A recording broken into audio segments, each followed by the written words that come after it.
Share This of ए का conference concept will वो now be मैंने लास्ट recorded. आप लोगों को बताया कि कैसे कैलकुलेट करके ये सारा ये करेंगे।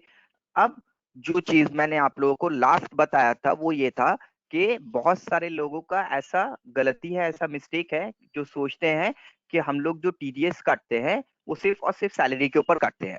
जो टीडीएस हम लोग काटते हैं वो सिर्फ और सिर्फ सैलरी के ऊपर काटते हैं, नहीं।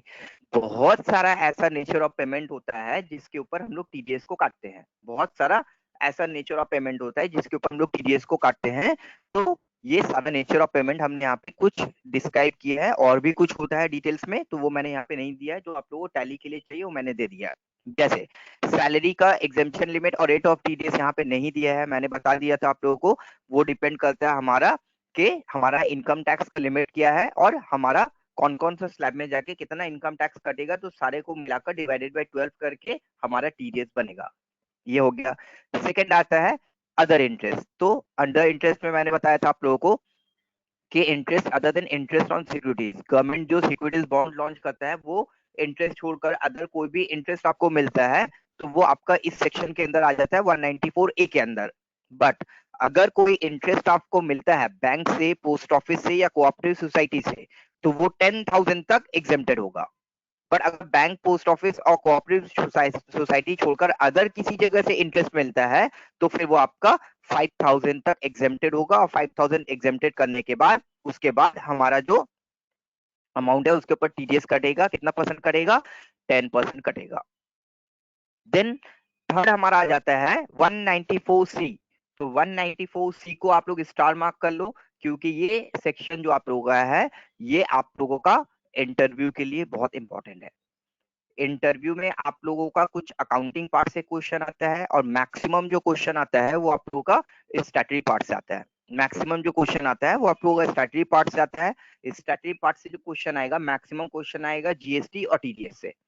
टीडीएस में सिंपल बोल देगा कि सेक्शन 194 को 194C को एक्सप्लेन कीजिए, सेक्शन 194I को एक्सप्लेन कीजिए, तो फिर आपको एक्सप्लेन करना पड़ेगा। तो आपको बोला सेक्शन 194C, तो आप क्या बोलोगे? ये सेक्शन जो है ये हमारा आता है कॉन्ट्रैक्ट और सब कॉन्ट्रैक्ट के लिए। ये हमारा जो आता है ये आता है कॉन्ट्रैक्ट और सब कॉन्ट्रैक्ट के लिए। तो सपोज कीजिए आपको किसी ने कॉन्ट्रैक्ट दिया, आपने उसे कंप्लीट किया, तो फिर क्या होगा? आपको किसी ने कॉन्ट्रैक्ट दिया, आपने उसको कुछ खुद कंप्लीट किया, कुछ दूसरे से कंप्लीट करवाया, तो सब कॉन्ट्रैक्टिंग कर दिया, तो क्या होगा? तो यहाँ पे आपका ये कंसेप्ट आ जाएगा। अब कॉन्ट्रैक्ट में हमारा जो कॉन्ट्रैक्ट होगा ना वो दो तरह का होगा। एक हो जाएगा सिंगल बिल और एक हो जाएगा अदर बिल, एग्रीगेट बिल। अब यहाँ पे आप लोग एक चीज को अच्छे से समझो। फॉर एग्जाम्पल आईसीए, आईसीए ने बोला ये हमारा ओन बिल्डिंग है, तो 5th फ्लोर तक बना हुआ है, एक और एक्स्ट्रा फ्लोर हम कंस्ट्रक्ट करेंगे। तो उसने एक कॉन्ट्रैक्टर को बुलाया और बोला इसके ऊपर और एक फ्लोर कंस्ट्रक्ट कर देने के लिए, तो वो भी हमारा कॉन्ट्रैक्ट हो गया। फॉर एग्जाम्पल आईसीए ने एक एडवर्टीजमेंट कॉन्ट्रैक्टर को बुलाया और उसको कॉन्ट्रैक्ट दे दिया कि ये 1 साल का कॉन्ट्रैक्ट आपको दे दिया, वो भी कॉन्ट्रैक्ट हो गया। तो ये सारा जो हमारा है ये कॉन्ट्रैक्ट के केस में आ जाता है, मतलब 194C, कॉन्ट्रैक्ट और सब कॉन्ट्रैक्टर। ठीक है। अब ये सिंगल बिल और एग्रीगेट बिल का कंसेप्ट क्या है इसको आप लोग अच्छे से समझ लो तो ये चीज क्लियर हो जाएगा। फॉर एग्जाम्पल आईसीए, आईसी ने एक एडवर्टाइजिंग एजेंसी को कॉन्ट्रैक्ट दिया और बोला कि हमारा ये इतना सारा एडवर्टीजमेंट होगा, टीवी में ऐड होगा, देन हम लोग यहाँ पे जाकर पैम्पलेट करेंगे, देन बैनर लगेगा, पोस्टरिंग होगा। ये सारा को मिलाकर 3 महीने 3 मंथ्स का कॉन्ट्रैक्ट है। तो 3 मंथ तक हमारा ये जो कॉन्ट्रैक्ट है वो चलेगा। ठीक है भाई। तो 3 मंथ हमारा जो कॉन्ट्रैक्ट चलेगा उसका प्राइस कितना हुआ? तो फॉर एग्जाम्पल उसने बोला 50,000 पूरा लगेगा। तो 3 मंथ हो गया कंप्लीट। 3 मंथ होने के बाद उसने 50,000 का बिल दिया और आईसीए ने पेमेंट कर दिया। तो ये आईसीए और वो एडवर्टाइजिंग एजेंसी के साथ 1 साल में कितना बिल का कॉन्ट्रैक्ट हुआ? 1 साल में कितना बिल का कॉन्ट्रैक्ट हुआ?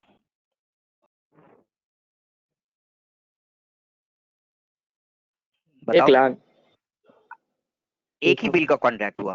आईसीए ने 3 महीने का एक ही बार में कॉन्ट्रैक्ट दे दिया और बोला सिंगल कि बिल। ये कंप्लीट कर दो। आईसीए को उसने 50,000 का बिल दिया, तो वो हमारा सिंगल बिल का कंसेप्ट आ जाएगा। बट आईसीए ने बोला नहीं, इस तरह से कॉन्ट्रैक्ट करके बेनिफिट नहीं होगा। एक काम करो, आप एक काम करो ना, हर महीने जैसा जैसा हम बोलेंगे एडवर्टीजमेंट करना, महीना मंथ कंप्लीट होगा, अब बिल लेकर आना, पेमेंट कर देंगे। एक महीने का बिल एक महीने में लेकर आना, पेमेंट कर देंगे। तो इसी तरह से इस महीने में ये कॉन्ट्रैक्ट करवाया, इस महीने में ये एडवर्टीजमेंट करवाया, उस महीने में एडमिट है, तो हर महीना कंप्लीट होता, वो बिल ला कर देता और पेमेंट हो जाता। तो इस तरह से 1 ईयर में आईसीए का उस एडवर्टाइजिंग एजेंसी के साथ कितना बिल हो जाएगा? 10 to 12 बिल हो जाएगा। तो ये एक ही पार्टी के साथ हमारा एक ईयर में एक से ज्यादा बिल हो रहा है। एक ही पार्टी के साथ एक ईयर में एक से ज्यादा बिल हो रहा है, तो इसको हम लोग बोलेंगे aggregate bill.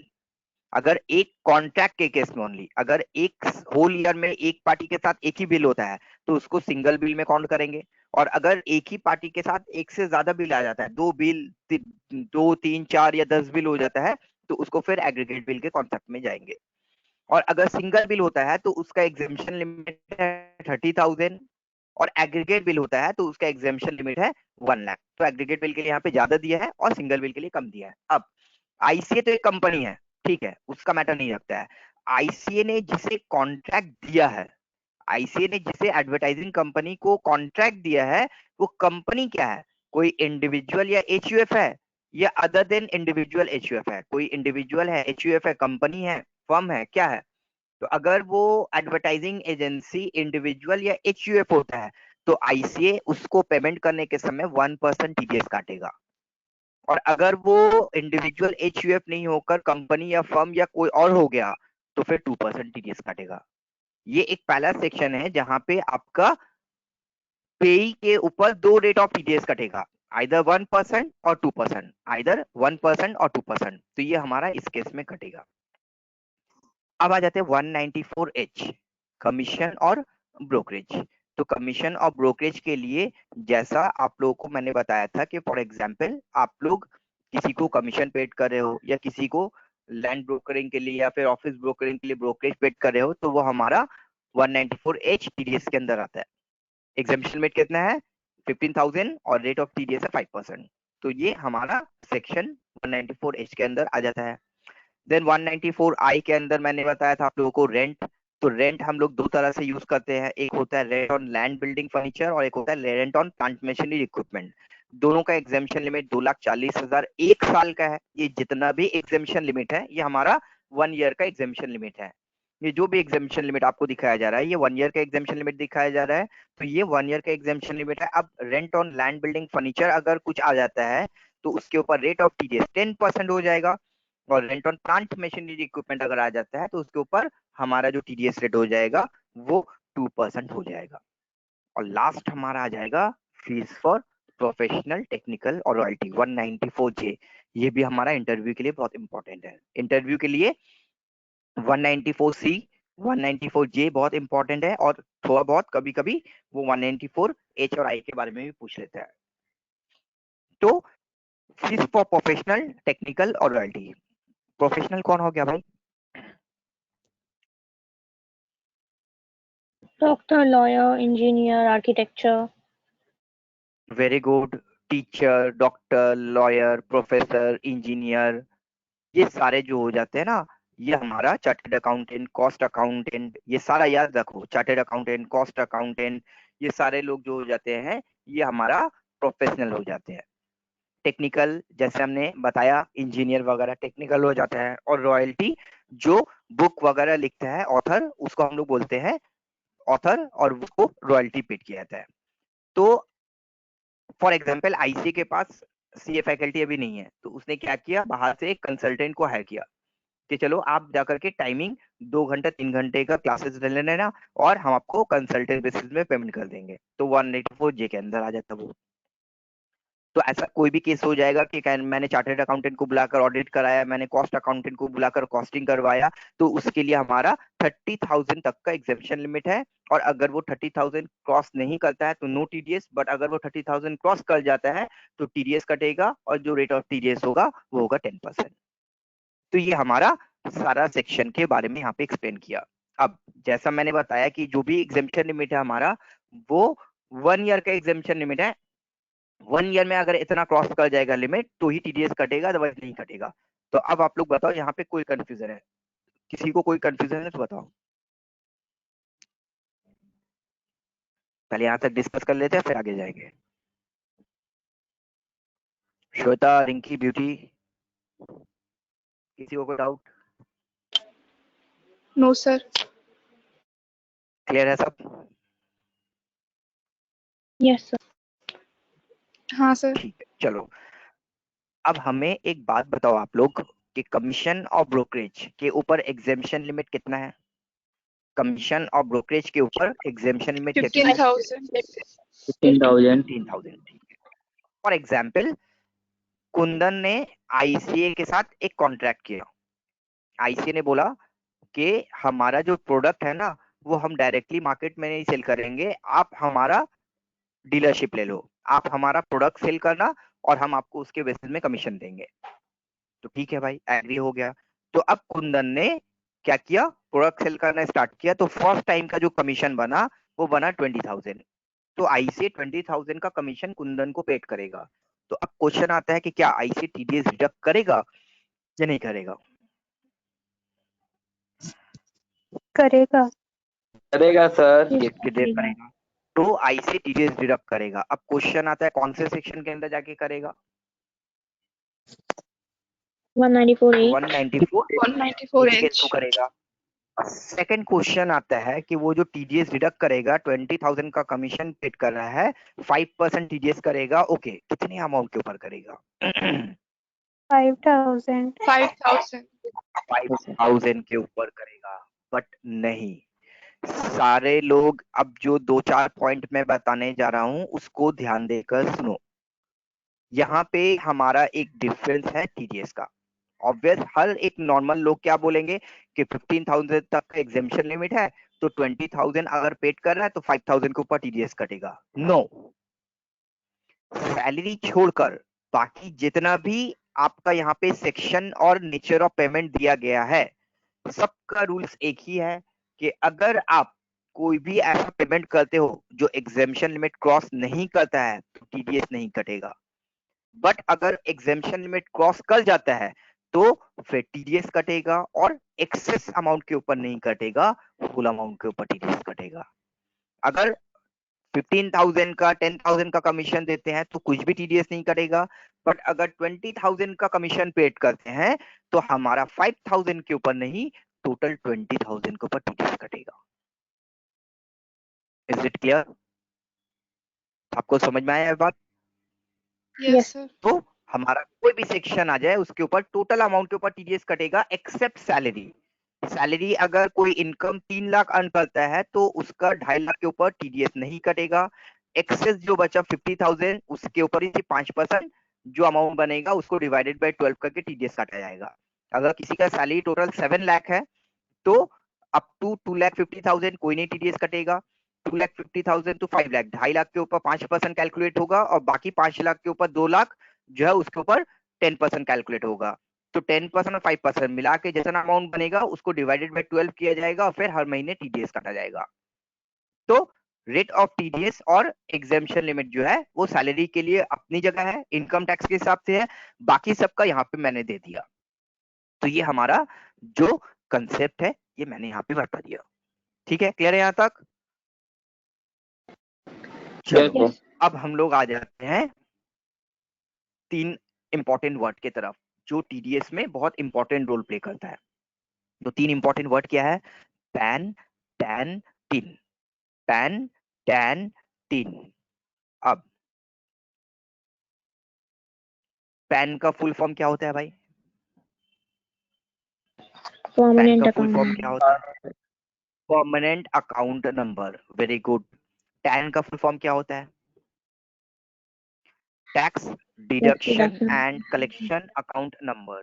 Tax deduction and collection account number याद रखो, कल को इंटरव्यू वगैरह में यही सब जगह से पूछेगा।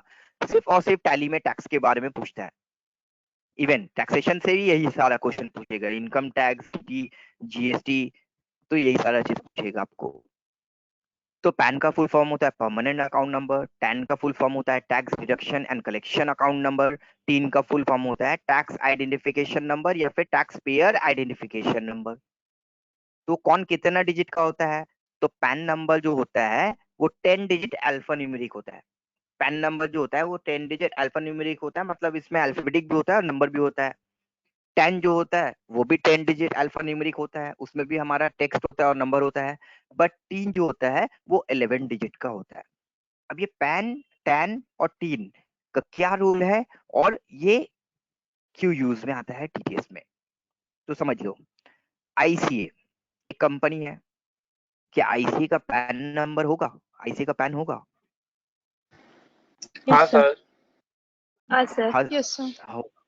हर एक एसएससी का पैन नंबर होगा, आपका भी होगा, हमारा भी होगा, आईसीए का भी होगा। हर एक एसएससी जो है उसका पैन नंबर होगा, तो पैन उसका खुद का आइडेंटिटी प्रूफ है।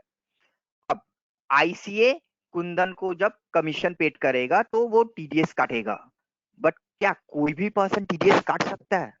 हम और आप भी टीडीएस काट सकते हैं किसी को पेमेंट करने के समय? No, sir. 10 नंबर होना चाहिए. नो, नहीं काट सकते हैं। तो काटने के लिए हमें परमिशन चाहिए होगा। हम जब टीडीएस डिडक्ट करना चाहते हैं तो हमें ऑथराइज होना होगा कि हम टीडीएस काट सकते हैं नहीं। तो टीडीएस कोई भी ऐसा नहीं काट सकता है, टीडीएस सिर्फ कंपनी काट सकता है। कौन काट सकता है टीडीएस? कंपनी काट सकता है। कंपनी। सेकेंडली, उस कंपनी के पास टीडीएस काटने के लिए क्या राइट्स होना चाहिए? उसके पास टीडीएस काटने के लिए टैन और टीन होना चाहिए। पैन तो उसका खुद का आइडेंटिटी नंबर है, पैन का तो यहाँ पे कोई मैटर नहीं रहता है, बट अगर उसे टीडीएस काटना है तो फिर उसके पास टैन और टीन होना चाहिए। टैन रजिस्ट्रेशन लेना पड़ेगा और उसके साथ साथ टीन नंबर उसको मिलेगा। तो पैन और टैन 10 डिजिट अल्फा न्यूमेरिक होता है और टीन जो है वो 11 डिजिट नंबर होता है। तो जैसे मैंने यहाँ पे दिखाया आप लोगों को, और जीएसटी के समय भी एक्सप्लेन ही कर दिया था मैंने कि पैन क्या होता है। तो देखो यहाँ पे एक हमारा पैन नंबर है और एक आईसी का पैन नंबर है। तो हमारा पैन नंबर में दिया हुआ है AJJPN 6990Q और आईसी का पैन नंबर AABCI 0017R। तो जैसे मैंने बताया कि अगर कोई इंडिविजुअल होता है बिलो 60 इयर्स जैसा हम, तो हमारा जो पैन का 4th नंबर कैरेक्टर होगा वो होगा P, क्योंकि इंडिविजुअल बिलो 60 इयर्स को इनकम टैक्स क्या बोलता है? पर्सन, और पर्सन के लिए P होगा। तो आप लोग जितने सारे लोग हैं, जितने सारे का पैन नंबर होगा, सबको देखोगे जो 4th नंबर कैरेक्टर होगा ना वो P होगा। और 5th नंबर कैरेक्टर जो होगा हर एक का सरनेम होगा। जैसे रिंकी शर्मा तो S होगा, राहुल बोधो तो उसका B होगा, प्रणय दास तो उसका D होगा, जैसे हमारा है मोहम्मद नावेद तो वहां पे N है। तो हर एक का जो 5th कैरेक्टर होगा वो उसका सरनेम का फर्स्ट कैरेक्टर होगा।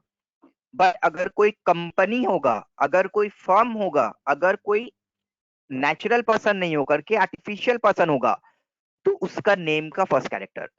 आईसीए का देखते हैं यहाँ पे क्या है, AAB वो तो रहेगा C फॉर कंपनी, क्योंकि आईसीए कंपनी है तो 3rd कैरेक्टर उसका 4th कैरेक्टर C हो जाएगा। अगर कोई फर्म है तो F हो जाएगा, अगर कोई सोसाइटी है तो H हो जाएगा, तो उसके लिए अलग अलग हो जाएगा, और पर्सन है तो P हो जाएगा। देन हमारा सरनेम का कैपिटल ले लिया N, और आईसीए आईसीए तो उसके लिए ले लिया I। उसके बाद 4 नंबर होगा 69900017, तो वो 4 नंबर अपना सीरियल बना देगा, और लास्ट हो जाएगा हमारा टेक्स्ट ए से लेकर जेड तक, कोई भी एक टेक्स्ट हो सकता है। ये हमारा पैन नंबर का कॉम्बिनेशन हो गया 541, 5 टेक्स्ट, 4 नंबर, 1 टेक्स्ट, और ये हो जाता है हमारा 10। तो 10 के लिए जैसा हम लोग ने बताया था कि 10 डिजिट अल्फा न्यूमेरिक हो जाता है, तो 10 हो जाएगा। बेसिकली 10 का स्ट्रक्चर जो रहता है, पहला 3 कैरेक्टर जो रहता है वो सिटी का नाम का फर्स्ट 3 कैरेक्टर हो सकता है। जैसे CL कैलकाटा, तो पहले कैलकाटा था तो CALC, 4 कैरेक्टर हो गया 56208, और लास्ट में A से Z तक कुछ ये हो जाएगा। तो पैन का कॉम्बिनेशन हो जाएगा 541 और 10 का कॉम्बिनेशन हो जाएगा 451, और ये आ जाएगा हमारा 3 नंबर। तो 3 नंबर जो आएगा वो 11 डिजिट नंबर होगा। 3 नंबर जो होगा वो 11 डिजिट नंबर होगा। तो पैन, 10 और 3, ठीक है? यहाँ तक कोई कंफ्यूजन किसी को तो पूछ लो। राहुल, क्लियर है श्वेता, सर। ठीक है, क्लियर है सारे को? तो ये हमारा पैन, 10 और 3 का कॉम्बिनेशन होगा, और इतना डिजिट का होता है, इसको याद रखना चाहिए। बहुत सारे लोग पूछते हैं इंटरव्यू में पैन का कॉम्बिनेशन क्या होता है। तो पैन का कॉम्बिनेशन क्या होता है, आपको क्या बोला है? 10 डिजिट अल्फा न्यूमेरिक होता है, पहला 5 टेक्स्ट होता है, फिर 4 नंबर होता है, फिर एक टेक्स्ट होता है। फोर्थ कैरेक्टर जो होता है वो स्टेटस डिफाइन करता है कि ये कंपनी है या फर्म है या पर्सन है। फिफ्थ कैरेक्टर जो है वो नेम सरनेम डिफाइन करता है। तो वो आप लोग बता दोगे, पास हो जाओगे। देन अब क्वेश्चन आता है पैन 10 और 3। ये पैन 10 और 3 जो है किसके पास क्या होगा? एक है पेयर और एक है पेई। यहाँ पे पेयर हो गया आईसीए फॉर एग्जाम्पल, और पेई हो गया फॉर एग्जाम्पल कुंदन। तो आईसीए के पास क्या क्या होगा और कुंदन के पास क्या होगा? तो कुंदन क्योंकि पेई है तो पेई के पास सिर्फ और सिर्फ पैन होगा। पेई के पास क्या होगा? सिर्फ और सिर्फ पैन होगा। बट जो पेयर है आईसीए के पास खुद का आइडेंटिटी के लिए पैन भी होगा, टीडीएस डिडक्ट करने के लिए टैन भी होगा, और टीडीएस पेमेंट करने के लिए टीन भी होगा।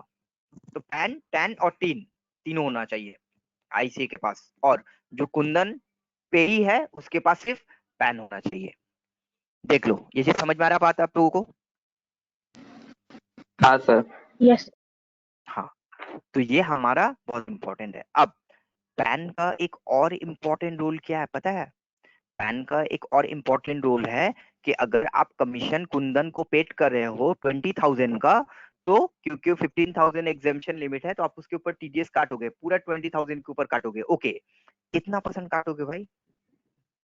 कितना परसेंट टीडीएस काटोगे कुंदन से?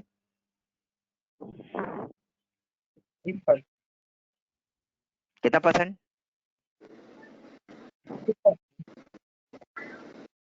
साउंड नहीं आ रहा है। देखो यहाँ पे दिखा है मैंने, देखो कमीशन के ऊपर कितना परसेंट टीडीएस काटोगे?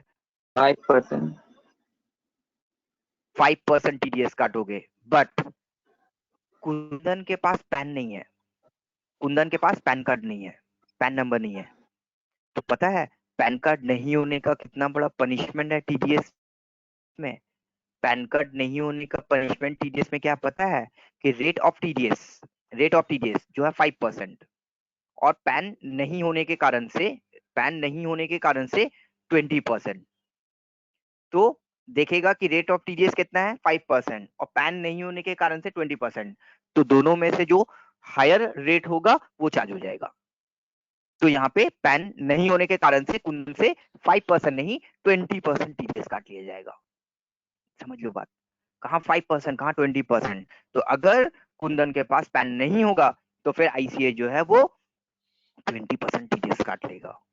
तो ये चीज हम लोग को जानना चाहिए। इसी के लिए मैंने बोला ना, कोई भी बड़ा कंपनी में अगर कल को आप इंटरव्यू देने के लिए जाते हो, अगर आपका पैन कार्ड नहीं है तो आपका ज्वाइनिंग नहीं करवाएगा।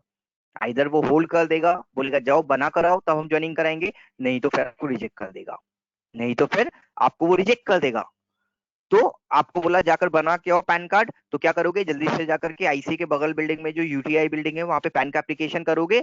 15 डेज के अंदर नेट में देखना, वो आप लोगों को पैन नंबर बता देगा। आते आते 30 डेज 40 डेज लग जाता है, आते आते आपका 30 डेज 40 डेज लग जाता है। बट 15 डेज में आपका पैन नंबर वो नेट में शो कर देगा कि आपका पैन नंबर क्या है, तब जाके ज्वाइनिंग होगा। बोलो कुंदन, Yes, साउंड sir. नहीं आ रही आपका? नो सर, कुछ बोल नहीं रहे, वो अनम्यूट था बस। अच्छा ठीक है, हाँ अनम्यूट था ना तो लगा हमको कुछ बोल रहे हो। ठीक है, समझ में आया श्वेता? सुचिता, हाँ बोलिए प्रतीक। सर 20% ये मतलब हर नेचर ऑफ पेमेंट में रहेगा या चेंज होता रहता है? मतलब सैलरी में भी वही 20% रहता है पैन कार्ड ना होने से? पैन नहीं, सैलरी को आप हटा करके बात करो, सैलरी को आप हटा के बात करो। सैलरी का पूरा इनकम टैक्स डायरेक्ट टैक्स के हिसाब से कैलकुलेशन होगा। बट सैलरी छोड़कर बाकी सारा में, सैलरी में तो आपका पैन कार्ड नहीं रहेगा तो आपसे ज्वाइनिंग ही नहीं कराएगा वो। पैन कार्ड नहीं रहेगा तो हाँ आपसे सर। ज्वाइनिंग नहीं कराएगा बड़ा बड़ा कंपनी। ठीक है, तो बाकी सारे के लिए बोल रहे हैं, सारे का जो रेट ऑफ टीडीएस है वो, और पैन नहीं देने से 20% जो हाईएस्ट लगेगा वो लग जाएगा। कौन है फॉर एग्जाम्पल, कौन बनेगा करोड़पति में गए आप, आपने 20 लाख रुपए जीता, तो क्या वो 20 लाख पूरा मिल जाएगा आपको? नहीं सर, उसका तो टीडीएस कटता है। नहीं सर। उसके ऊपर टैक्स कटेगा। कौन सा टैक्स कटेगा? यही टैक्स कटेगा, टीडीएस। कितना परसेंट कटेगा जानते हो आप लोग? 30% सर। क्रॉसवर्ड पजल 30% कटेगा। Very good. 30। तो अब आप 30%, बोलोगे यहाँ पे ना हम जानकर बोलते हैं कि मेरे पास पैन नहीं है, क्योंकि पैन नहीं देने से 20% कटेगा। तो नहीं, 30% आपका लॉटरी क्रॉसवर्ड पजल्स पे है और 20% पैन नहीं देने से, बट क्या विच एवर इज हायर, तो वहां पे रेट ऑफ टीडीएस जो है वो हायर है 30%, तो 30% ही कटेगा। तो this is the okay implementation of pan in TDS. समझ में आ गया? हाँ सर। अब यस प्रतीक, सर। प्रतीक आप आईसीए के अकाउंटेंट हो। प्रतीक आप किसके ओके अकाउंटेंट सर। हो? आईसीए। आईसीए का अकाउंटेंट हो। आप आईसीए का हो करके कुंदन को 20,000 का कमीशन पेड कर रहे हो, तो आप आईसीए के बुक्स ऑफ अकाउंट में क्या जनरल एंट्री करोगे? 20,000 कमीशन पेड करोगे तो टीडीएस भूल जाओ, टीडीएस छोड़ दो नॉर्मल केस पे।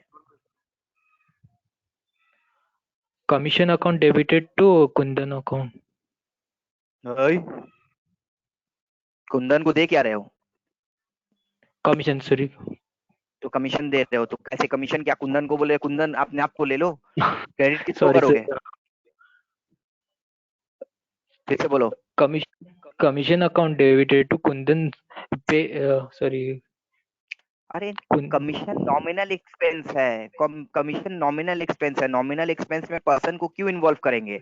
हम कुंदन को सैलरी देंगे, तो क्या Kundan account debit to cash bank करेंगे ना salary account debit to cash bank करेंगे? Salary account debited to cash. तो कुंदन को क्यों इन्वॉल्व करेंगे नॉमिनल पेमेंट में?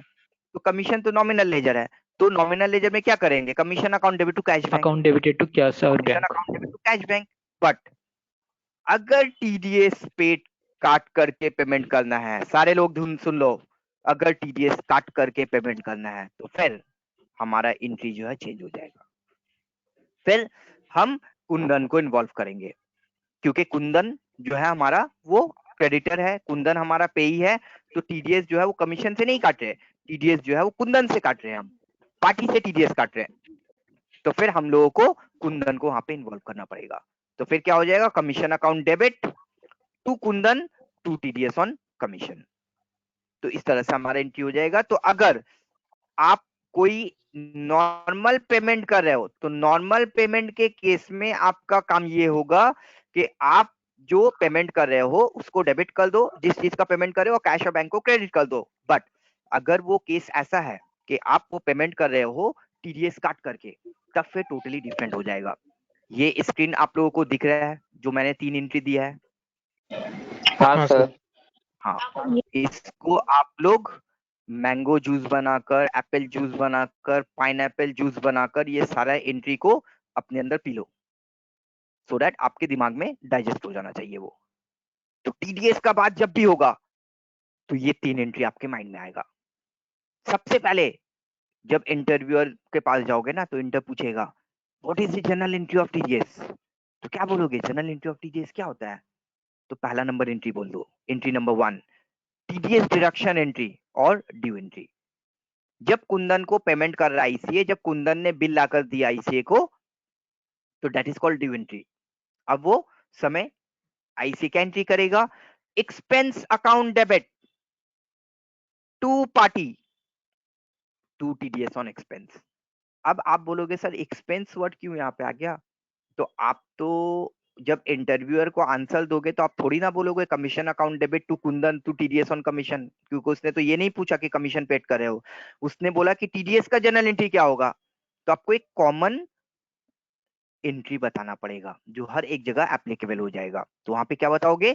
Expense account debit to party to TDS on expense. Expense account debit to party to TDS on expense, ये हमारा जो general entry है वो हमें करना पड़ेगा। अब जब ये एंट्री आप क्या चीज का कर रहे हो? Commission paid to X Y Z and company. वहां पे देखो टीडीएस डिडक्शन एंट्री के पास में मैंने उसका एग्जाम्पल भी दिए, commission paid ₹20,000 to X Y Z and company. तो जब ये एंट्री करोगे तब क्या करोगे? तब एक्चुअल एंट्री क्या होगा? एक्सपेंस अकाउंट डेबिट नहीं होगा, एक्चुअल एंट्री क्या हो जाएगा? Commission account debit 20,000 to X Y Z and company 19,000, क्योंकि 20,000 का 5% मैंने टीडीएस काट लिया 1,000 रुपीज, तो पार्टी को क्रेडिट कर देंगे 19,000 से टू टीडीएस ऑन कमीशन 1,000। तो एक्चुअल एंट्री क्या हो जाएगा?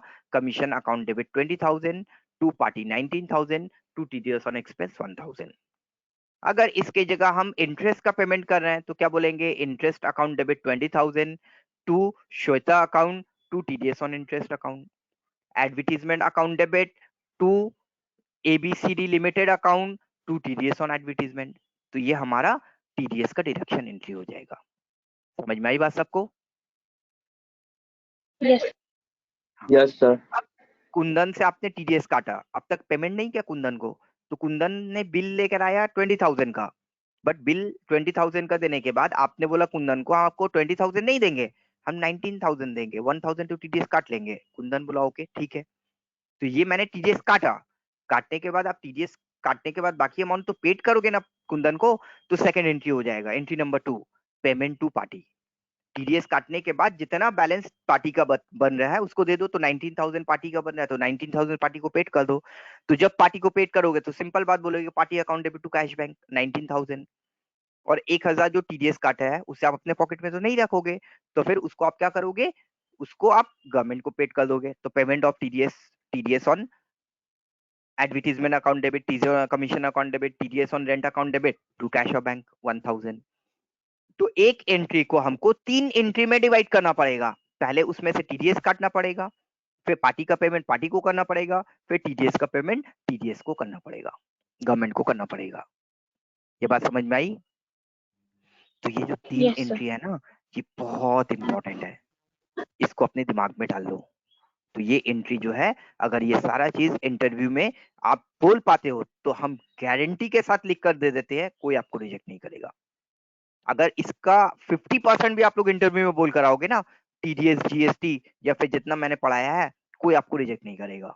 बट प्रॉब्लम क्या होता है, वहां पे ठीक से स्टूडेंट 10% भी नहीं बोल पाते हैं, इसके कारण से रिजेक्शन होता है। तो ये चीज को याद रखो। और उसका एकमात्र कारण ये होगा कि अभी TDS पढ़ रहे हो, अभी GST पढ़ रहे हो, 6 महीने के बाद आपका जॉब लगेगा, 6 महीने में कोर्स कंप्लीट होगा, तो भूल जाते हो आप लोग। ऐसा नहीं कि आप लोग सीखे नहीं हो, ऐसा नहीं कि आप लोग जानते नहीं हो, सब जानते हो, बट जैसे जैसे गैप होता रहता है सब भूल जाते हो। That was the real problem. तो इसका सॉल्यूशन एक ही है, टाइम टू टाइम प्रैक्टिस करते रहो, टाइम टू टाइम पढ़ते लिखते रहो, याद जाएगा। ये हो गया हमारा एंट्री। ये एंट्री होने के बाद अब हम लोग जा करके TDS का एंट्री टैली पे कर सकते हैं, बट उससे पहले ये हमें बताना है कि आप लोग जो TDS काटोगे तो उसका पेमेंट कब करोगे। आज क्या डेट है? 24 जुलाई। हाँ 24 जुलाई। तो 24 जुलाई फ्राइडे आज हम लोग का ड्यूटी है, हम लोग ड्यूटी कर रहे हैं और कोरोना जो है वो छुट्टी पे है। कल सैटरडे है, कल हम लोग का छुट्टी है, हम लोग घर पे रेस्ट करेंगे और कोरोना जो है वो बाहर घूमेगा। Yes sir. ठीक है यार, वीक में 2 दिन सही बोले हम सर, लोग, वीक में 2 दिन हम छुट्टी लोग का रहेगा। छुट्टी है। हाँ, और बाकी 5 दिन कोरोना का छुट्टी है। 5 दिन हम लोग कोरोना काम का करेंगे, छुट्टी। 2 दिन हम लोग काम करेगा। चलो, सो आज है 24 जुलाई। आज आपने कुंदन को 20,000 का बिल का पेमेंट करना चाहा, तो पहले आपने एंट्री किया commission account debit 20,000 to Kundan, 19,000 to TDS on commission 1,000। ये एंट्री करने के बाद सेकंड एंट्री संग संग कर दिया आपने, Kundan account debit to cash bank 19,000। तो पहला TDS डिडक्शन एंट्री भी कर दिया और दूसरा पार्टी को पेमेंट भी कर दिया। अब बचा 1,000 जो कुंदन से आपने 1,000 का TDS काटा, वो आप कब पेमेंट करोगे? वो कब पेमेंट करोगे या कब तक पेमेंट कर सकते हो? तो आज आपने काटा है 24 जुलाई को, तो 24 जुलाई को पेमेंट कर सकते हो, 25 जुलाई 26 जुलाई को भी कर सकते हो आप लोग, 31 जुलाई को भी कर सकते हो। बट अगर ये मंथ कंप्लीट हो जाता है तो नेक्स्ट मंथ का आप लोग लास्ट 7 तक कर सकते हो, 7 अगस्त तक लास्ट पेमेंट कर सकते हो। तो TDS पेमेंट का लास्ट डेट क्या होता है? TDS पेमेंट का रूल्स है कि जब आपने काटा है, आप जिस मंथ में काटा है उस मंथ का जिस डेट में काटा है उसी डेट में कर सकते हो, उसका नेक्स्ट डेट भी कर सकते हो। लास्ट जो आप पेमेंट कर सकते हो वो ये है कि जिस मंथ में काटा है उसके नेक्स्ट मंथ का 7 तारीख के अंदर कर सकते हो। अगर आपने 31 जुलाई को काटा है तो 31 जुलाई का ड्यू डेट भी आपका लास्ट ड्यू डेट हो जाएगा 7 अगस्त, और अगर 1 जुलाई को काटा है तो उसका भी लास्ट ड्यू डेट हो जाएगा 7 अगस्त। बात समझ में आ गई? Yes sir. बट मैं ये नहीं बोला हूँ कि 7 जुलाई को ही करना है, 7 अगस्त को ही करना है। मैंने बोला कि अगर 24 जुलाई को आपने टीडीएस काटता है तो आपने 24 जुलाई को भी पेमेंट कर सकते हो। आप नहीं किया 31 जुलाई को भी कर सकते हो, नहीं किया 5 अगस्त को भी कर सकते हो, 6 अगस्त को भी कर सकते हो, और लास्ट 7 अगस्त को कर सकते हो। अगर 7 अगस्त तक आपने पेमेंट नहीं किया तो फिर आप जब पेमेंट करोगे, जितना दिन 7 अगस्त के बाद से जितना दिन बनेगा उतना दिन का फिर आपको इंटरेस्ट भी देना पड़ेगा उसके ऊपर, फिर उसके ऊपर इंटरेस्ट चार्ज होगा, ये याद रखो, पेनल्टी चार्ज होगा। तो ये हमारा टीडीएस का सारा रूल्स रेगुलेशन है। यहाँ तक किसी को कोई भी डाउट है, थ्योरी में कुछ भी पूछना है तो पूछ सकते हो। देन अगर थ्योरी हो गया तो फिर हम लोग प्रैक्टिकल पे जाएंगे। सर पेनल्टी किसी 7 को के कोई भी बाद डाउट है, चार्ज कुछ होगा? पूछना है? पेनल्टी 7 के बाद से चार्ज होगा। ठीक है। पेनल्टी 7 के बाद से चार्ज होगा। 7 is the last due date. अगर 7 तक पेमेंट नहीं किया आपने तो फिर जब पेमेंट करते हो उतना दिन तक पेनल्टी चार्ज। सर पेनल्टी का परसेंटेज क्या होगा? पेनल्टी का percentage time to time change हो रहता है। अभी आई थिंक 1.5% समथिंग है मंथली बेसिस में, तो उस हिसाब से करता है। Okay sir. हेलो सर, हाँ बोलिए ये गौरिक। ऐसे ये जो 15,000 है ये 1 साल के लिए है लिमिट? हम यस इसको ग्रो करें? यस, मैंने ऑलरेडी 4 बार एक्सप्लेन किया कि जो भी एग्जेम्पशन लिमिट मैंने बताया सिर्फ 15,000 है। जो भी एग्जेम्पशन लिमिट बताया मैंने, वो सारा एग्जेम्पशन लिमिट जो है वो 1 ईयर का है। 1 ईयर में अगर इतना एग्जेम्पशन लिमिट क्रॉस करता है देन ओनली, ठीक है। अच्छा, अगर वन टाइम ओके। पेमेंट में ही क्रॉस कर जाता है तो काटना है, और नहीं का होता है तो नहीं काटना है। तो ये हमारा ये है। और बोलो कोई किसी को कोई कंफ्यूजन?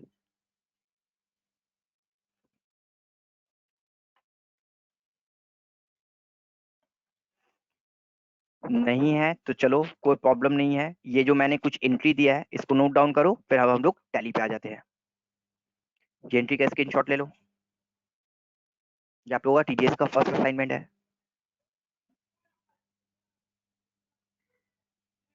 ले लिया? हाँ सर। चलो अच्छा, वो वाला एंट्री कर लिया था आप लोगों ने स्क्रीनशॉट, ये वाला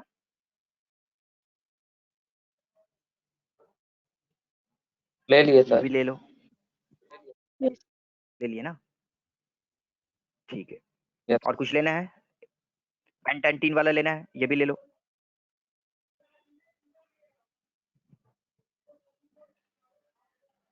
हो गया सर।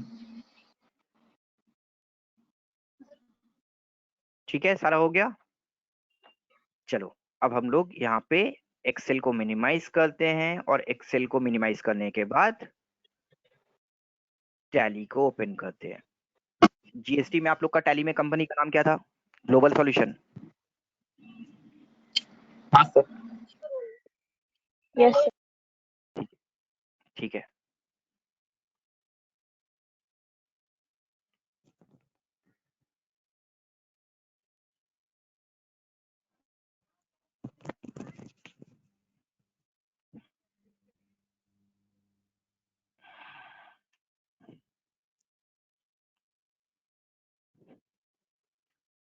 तो ग्लोबल सॉल्यूशन के नाम से कोई टीडीएस पेमेंट नहीं बना हुआ है। चलो एक कंपनी बना लेते हैं।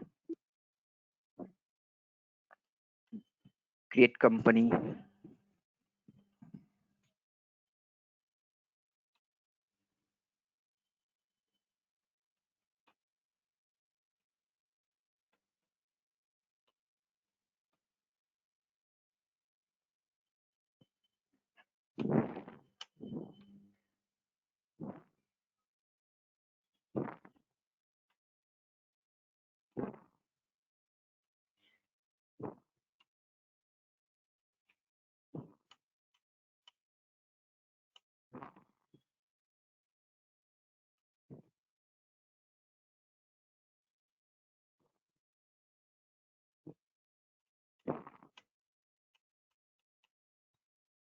वन 4/2020 रखते हैं, कोई प्रॉब्लम नहीं है।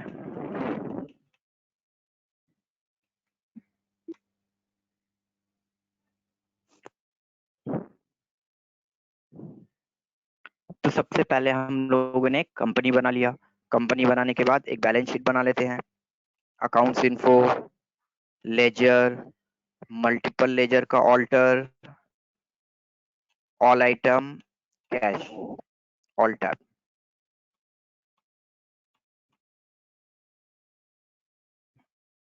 बैलेंस शीट हमारा जो है वो है ये। कैश 12 है और 32 है। ये कैश 12,000,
देख लो ये बैलेंस शीट हमारा है।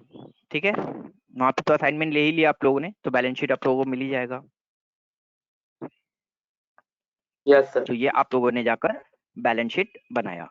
बैलेंस शीट बनाने के बाद अब जब हम लोग स्टैट्यूटरी पार्ट में आते हैं, तो स्टैट्यूटरी पार्ट में आने का एक ही रूल्स है कि जो टैक्स का काम करना है पहले वो टैक्स को आपको टैली पे इनेबल करना पड़ेगा। जीएसटी का काम करना है जीएसटी इनेबल करना पड़ेगा, टीडीएस का काम करना है टीडीएस इनेबल करना पड़ेगा, पेरोल का काम करना है, वैट का काम करना है, एक्साइज का काम करना है तो उसे इनेबल करना पड़ेगा। तो चलो अब नोटबुक निकालो और लिखो आप लोग। नोटबुक में लिखो आप लोग, लिखो how to enable TDS, how to enable TDS, gateway of tally, gateway of tally F11 F3, gateway of tally F11 F3, F11 F3 के बाद आने के बाद राइट साइड में आ जाओ। राइट साइड में आने के बाद आप लोगों को ऑप्शंस मिलेगा enable tax deducted at source, enable tax deducted at source, तो इसको यस करोगे आप। यस करने के बाद जैसे मैंने बताया था कि फिर खुद के अपना कंपनी का सर पैन टैन टीन, हाँ बोलो। सही बार रिपीट कीजिए ना sir. Gateway of tally, how to enable TDS, how to enable TDS, gateway of tally, gateway of tally F11 F3, gateway of tally F11 F3, F11 F3 पे जाने के बाद right side में देखो आप लोग को ऑप्शंस मिलेगा enable tax deducted at source. तो सबसे पहले enable tax deducted at source को आप यस करोगे। जैसे ही आप enable tax deducted at source को यस करते हो, जैसे ही आप enable tax deducted at source को यस करते हो, उसके बाद ही नेक्स्ट ऑप्शन आ जाएगा आपका set alter TDS detail. Set alter TDS detail, तो मैंने बताया था कि हर एक टैक्स के लिए दो ऑप्शन आएगा, enable TDS set alter TDS, enable VAT set alter VAT, enable GST set alter GST. तो फिर आपको यहाँ पे जाकर बोलना पड़ेगा set alter TDS detail yes. तो set alter TDS detail yes करोगे तो इस तरह का विंडो आएगा। इस तरह का विंडो आने के बाद आपको वो सारा इंफॉर्मेशन देना पड़ेगा जो मैंने अब तक बताया। तो सबसे पहले आता है टैन रजिस्ट्रेशन नंबर। तो यहाँ पे क्या पुटअप करोगे भाई आप लोग? Tan registration number, tan number.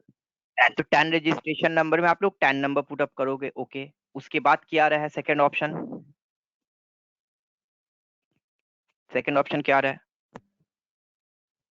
Tax deduction and collection तो वही है अकाउंट। सर। 10 नंबर। एक ही चीज दो जगह मांगेगा क्यों भाई? एक ही चीज दो जगह क्यों मांगेगा? तो नहीं, एक गलत है ये। डिडक्ट कर रहा है एक्चुअल और में एक क्या जोड़ है, कर। टैन रजिस्ट्रेशन नंबर जो है वो टैन नंबर नहीं है। टैन रजिस्ट्रेशन नंबर का मतलब टीन नंबर। 10 रजिस्ट्रेशन नंबर का मतलब क्या होता है? Tin number, 11 digit number, 1 2 3 4 5 6 7 8 9 10 11, 11 digit number. तो 10 रजिस्ट्रेशन नंबर का मतलब 10 नंबर नहीं होता, टीन नंबर होता है, ये याद रहे। फिर आ जाएगा 10 नंबर। तो 10 नंबर के लिए मैंने बताया था कि 451, फॉर एग्जाम्पल CALC 4228 5 और R, तो 451 मैंने यहाँ पे दे दिया। देने के बाद देन आ जाता है आप लोगों का डिडक्टर टाइप। तो डिडक्टर टाइप में मैंने बताया आप लोगों को कि यहाँ पे डिडक्टर टाइप में आप लोग ले लोगे कंपनी, डिडक्टर टाइप में आप लोग ले लोगे कंपनी, कंपनी का ब्रांच डिटेल्स वगैरह देने की जरूरत नहीं है उतना। आ जाओ अब नीचे, नीचे आने के बाद rate of TDS if pan is not available. देखो वहां पे पहले से ही 20% अवेलेबल है। अगर इस साल में 20% है तो अवेलेबल है, अगर नेक्स्ट साल वो 25% हो जाएगा तो उसको चेंज करके 25% कर दोगे। तो यहाँ पे rate of TDS if pan not applicable 20%, बस इतना दे करके इस विंडो से बाहर आ जाना है। इस विंडो पे जाकर मैंने क्या दिया, इस विंडो पे जाकर मैंने 3 नंबर दिया और 10 नंबर दिया। देने के बाद यहाँ से बाहर निकलूंगा तो जाकर के यहाँ पे हम लोग 10 नंबर देंगे, AABCI 0017R, AABCI 0017R। तो ये पैन नंबर देकर हम लोग इसको कंप्लीट करेंगे। ठीक है, क्लियर है सारे को? यस। तो ये पैन हाँ नंबर सर। देकर हम यहाँ पे कंप्लीट कर लिए। कंप्लीट करने के बाद हमारा यहाँ पे ये काम जो है वो कंप्लीट हो गया। अब हम रेडी है टीडीएस का एंट्री करने के लिए, अब हम रेडी है टीडीएस का एंट्री करने के लिए। बट अब आता है पहला क्वेश्चन। पहला क्वेश्चन हमारा क्या बन रहा है, देखो तो पहला क्वेश्चन हमें क्या दे रहा है? बैलेंस शीट बना लिया, टीडीएस एनुअल कर लिया, उसके बाद entry number 1, company paid commission of ₹20,000, company paid commission of ₹20,000 to Singhania and company. Note down, यहाँ पे पे जो है सिंघानिया एंड कंपनी कंपनी है और उसका पैन नंबर भी देकर रखा। तो देखो इसी के लिए 4th कैरेक्टर जो दिया वहां पे C दिया है क्योंकि कंपनी। फिर फुल स्टॉप देकर बोल रहा है कि पास necessary entry and deduct TDS if required. So pass necessary entry and deduct TDS if required. तो ये आप लोगों को यहाँ पे बोल रहा है कि जो एंट्री नेसेसरी पास करना है पास करो और अगर टीडीएस बनता है तो वो भी डिडक्ट करो। तो अब क्या टीडीएस डिडक्ट करोगे या नहीं करोगे? करेंगे सर। करेंगे। क्यों करोगे? 15,000 एक्सीड कर रहा है इसलिए। 15,000 एक्सीड कर रहा है, कमीशन है, नेचर ऑफ पेमेंट हमारा टीडीएस के सेक्शन में आता है, इसी के लिए करेंगे। तो अब ये एंट्री को हम लोग टैली पे कैसे पास करेंगे? तो पहले हम लोगों को टैली पे जाकर के लेजर बनाना पड़ेगा कमीशन का, पार्टी का, टीडीएस ऑन कमीशन का। बट ये सारा लेजर बनाने के बाद टैली को ये कैसे पता चलेगा कि 15,000 क्रॉस हो रहा है इसलिए टीडीएस काटना है? बहुत सारा ऐसा भी नेचर ऑफ पेमेंट है जिसका 30,000 एग्जामिशन लिमिट है, जिसका 1 लाख एग्जामिशन लिमिट है। दूसरी बात, ये टैली को कैसे पता चलेगा कि 5% ही टीडीएस काटना है? तो ये हम टैली को बताएंगे। वो जो हमने नेचर ऑफ पेमेंट दिखाया आप लोगों को ना, तो याद रहे वो जो नेचर ऑफ पेमेंट हमने दिखाया आप लोगों को, वो आप लोगों Yes, के sir. दिमाग में बैठ जाना चाहिए। ये आप लोगों के दिमाग में बैठ जाना चाहिए क्योंकि हाँ सर। सबसे पहले यही नेचर ऑफ पेमेंट को लेकर काम करना है। सबसे पहले आपको यही नेचर ऑफ पेमेंट को लेकर काम करना है, उसके बाद ही बाकी सारा डिटेल्स देना है। तो चलो अब जाकर टैली में कैसे एंट्री करेंगे वो देखो। तो लिखो steps of TDS entry in tally, और ये जो टीडीएस एंट्री इन टैली बता रहे हैं इसको एकदम यही स्टेप फॉलो करोगे। Steps of TDS entry in tally, steps of TDS entry in tally. Step 1, step 1, step 1 में क्या लिखोगे आप लोग? Create TDS nature of payment.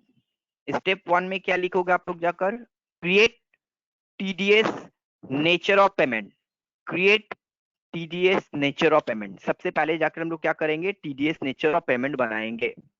Create TDS nature of payment. तो सबसे पहले जाकर हम लोग टीडीएस नेचर ऑफ पेमेंट बनाएंगे। तो उसके लिए हमने बोला कहाँ पे जाना है, तो पहले देख लो हम लोग के पास दो है, एक है अकाउंट्स इन्फो है और एक इन्वेंट्री इन्फो है। बट जब टीडीएस एक्टिवेट करके आओगे ना, तो अकाउंट्स इन्फो में इन करने के बाद आपको वहां पे एक और इन्फो मिल जाएगा, स्टैट्यूटरी इन्फो। जब अकाउंट्स और इन्वेंट्री इन्फो देखोगे और टीडीएस इनेबल कर दोगे, तो फिर वहां पे आपको ऑप्शन मिलेगा इनेबल, वहां पे जाकर हो जाएगा स्टैट्यूटरी इन्फो। तो सबसे पहले स्टेप में मैंने बोला create TDS nature of payment. तो लिखो कैसे बना, लिखोगे TDS nature of payment, gateway of Tally, gateway of Tally, accounts info, gateway of Tally, accounts info, accounts info में जाने के बाद statutory info, gateway of Tally, accounts info, then statutory info. Statutory info में जब इन करोगे तो वहां पे आप लोगों को मिलेगा TDS nature of payment, TDS nature of payment, gateway of Tally, accounts info, statutory info, TDS nature of payment, TDS nature of payment, then create. TDS nature of payment, then create. अब यहाँ पे जाकर हम लोग को TDS nature of payment बनाना है, but सबसे पहले क्या करना है पता है? सबसे पहले यहाँ पे चेक कर लेना है कि F12 में हमारा सारा ऑप्शन नो है या नहीं। तो सबसे पहले F12 प्रेस करो और F12 प्रेस करने के बाद सारा ऑप्शन चेक कर लो। अभी के लिए सारा ऑप्शन नो कर दो, फिर जब जो लगेगा उसको यस करेंगे। तो चलो टीडीएस नेचर ऑफ पेमेंट कैसे बनाएंगे, तो हम लोग पेमेंट कर रहे हैं कमीशन का, बट यहाँ पे कमीशन नहीं लिखेंगे, यहाँ पे क्या लिखेंगे पता है? Nature of payment. क्या लिखेंगे?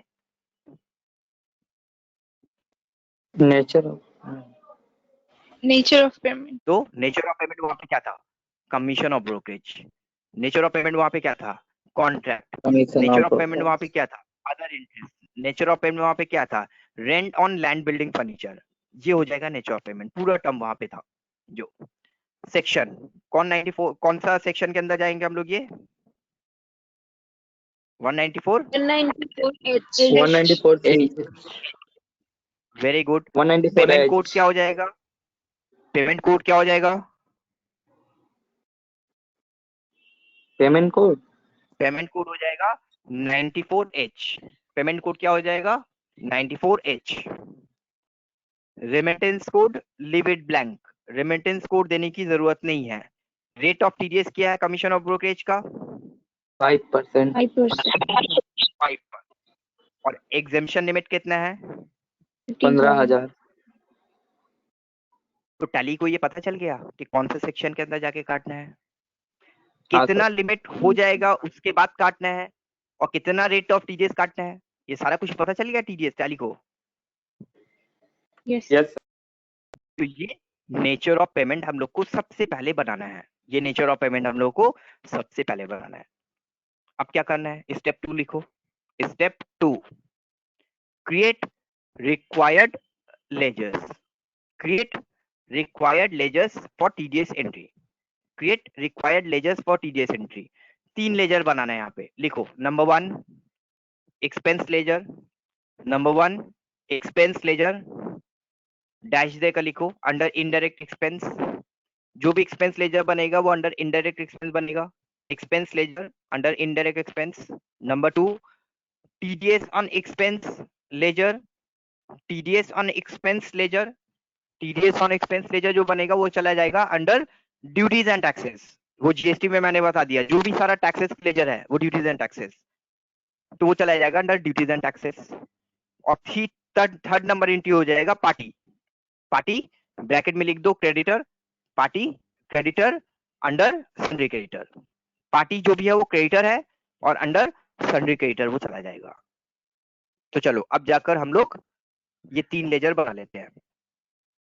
तो अकाउंट्स इन्फो में जाने के बाद लेजर, लेजर में जाने के बाद क्रिएट। सबसे पहला लेजर बनेगा कमीशन, अंडर कमीशन अंडर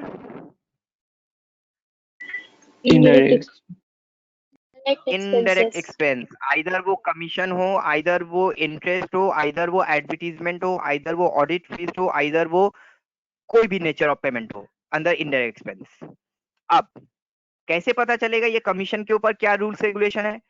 तो देखो नीचे एक ऑप्शन आ गया, इस टीडीएस एप्लीकेबल, तो क्या लोगे वहां पे? एप्लीकेबल एप्लीकेबल एप्लीकेबल एप्लीकेबल करने के बाद कौन सा रूल्स रेगुलेशन लगेगा? कौन सा रूल्स कमीशन और रेगुलेशन लगेगा? ब्रोकरेज वही कमीशन और ब्रोकरेज वाला। तो जब यहाँ पे कमीशन और ब्रोकरेज को टैग करोगे तो टैली को समझ में आएगा इसके ऊपर कितना एग्जेम्पशन लिमिट है और क्या रेट ऑफ टीडीएस है, कौन सा सेक्शन है। Clear? Yes sir yes sir ledger number 2, TDS on expense. तो टीडीएस ऑन एक्सपेंस का मतलब टीडीएस ऑन कमीशन। कमीशन यहाँ पे एक्सपेंस क्या है? तो TDS on commission, TDS on rent, TDS on advertisement. तो TDS on commission under duties and tax duties and taxes, TDS on commission under duties and taxes। कौन सा type of duty? TDS TDS TDS में जाने के बाद कौन सा rules regulation? Commission और कमीशन और brokerage। ब्रोक तो तीनों लेजर जो मैंने बताया, तीनों लेजर में वो कमीशन और ब्रोकरेज टैग होना चाहिए। अगर किसी में नहीं होगा तो रॉन्ग हो जाएगा। तो कमीशन और ब्रोकरेज हो गया हमारा, और लास्ट हो जाएगा हमारा party, Singhania and company. Singhania and company under sundry creditor. Singhania and company under sundry creditor. Sundry creditor होने के बाद जैसा हम लोग हर बार देखते हैं कि maintain bill bye bill yes आता है और उसको यस ही करना पड़ता है। इस टीडीएस डिडक्टेबल, क्या ये पार्टी से आप टीडीएस डिडक्ट करना चाहते हो? यस करना चाहते यस हो। सर अब ये जो पार्टी है, पेई है, इसका स्टेटस क्या है? ये क्या कोई इंडिविजुअल बिलो 60 इयर्स है, मतलब पर्सन है तो इंडिविजुअल एचयूएफ लो। अगर कोई कंपनी है तो कंपनी रेसिडेंट लो। अगर कोई पार्टनरशिप फर्म है तो पार्टनरशिप फर्म लो। अगर कोई सोसाइटी है तो सोसाइटी ले लो। तो यहाँ पे ज्यादातर जो हमारा यूज आता है ना, वो आता है कंपनी रेसिडेंट या फिर इंडिविजुअल एचयूएफ रेसिडेंट। तो जैसे आपको मैंने बताया सिंघानिया एंड कंपनी, ये कंपनी है तो कंपनी रेसिडेंट लोगे, नॉन रेसिडेंट नहीं लोगे, टीडीएस नहीं काटेगा, कंपनी रेसिडेंट लेने के बाद अब जो पार्टी के समय सबसे इंपॉर्टेंट चीज है वो है पार्टी का पैन नंबर। अगर ये नहीं देते हो तो स्ट्रेट फॉरवर्ड 20% काट लेगा, कोई नहीं देखेगा 194H में 5% है 10% है, नहीं, डायरेक्टली 20% काट लेगा। तो मैंने पैन नंबर दे दिया, पैन नंबर देने के बाद सेव कर दिया। देखो किसी को कोई भी डाउट? नो सर चलो, ये होने के बाद अब हम लोग ने जो 3 एंट्री का जर्नल एंट्री देखा वो करना है। पहला एंट्री कौन से डेट में करना है? पहला एंट्री हम लोगों को करना है, डेट नहीं दिया है तो डेट अपने हिसाब से दे दो।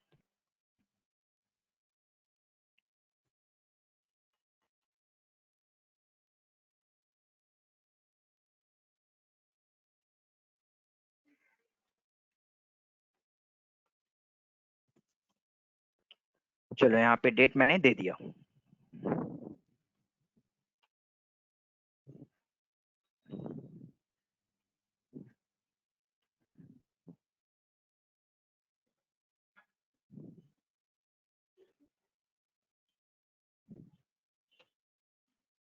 उस हिसाब से आप लोग डेट दे देना और एंट्री कर लेना।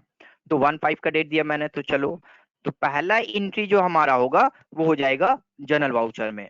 पहला एंट्री टीडीएस काटने का जनरल वाउचर में, और बाकी 2 एंट्री जो है वो पेमेंट वाउचर में। तो पहला एंट्री करने के लिए मैंने जनरल वाउचर में क्लिक किया। जनरल वाउचर में जाने के बाद डेट ऑफ एंट्री दे दिया मैंने 1/5 का। अब 1/5 का एंट्री हम जल्दी से दिखा देते हैं, नेक्स्ट डे हम सारा एक्सप्लेन करेंगे, ठीक है? तो एंट्री में हम लोग यहाँ पे क्या करेंगे, expense account debit to party to TDS on expense. तो एक्सपेंस में जाके बोलेंगे कमीशन 20,000 देने के बाद टू पार्टी। तो जब टू पार्टी लेंगे तो वो 20,000 से पार्टी को क्रिएट नहीं करेगा, वो खुद ब खुद जितना टीडीएस काटना है वो काट लेगा। तो 20,000 से कितना परसेंट करेगा? 5%। कितना होगा? 1,000। तो देखो 1,000 काट कर वो पार्टी को बाकी अमाउंट जो है क्रेडिट कर दिया।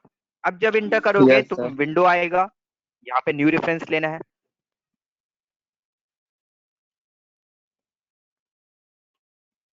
पार्टी ने बिल कितने का दिया था?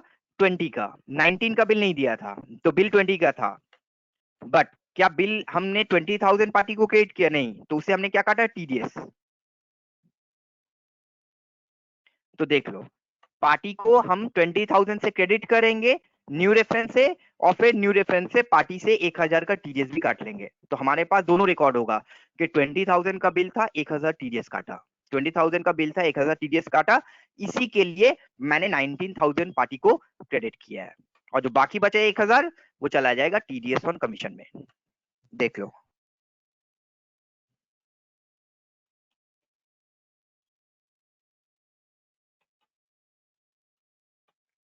being TDS deducted from party। चलो स्क्रीनशॉट ले लो। किसी को कोई कंफ्यूजन है तो पूछ लो। हो गया सर।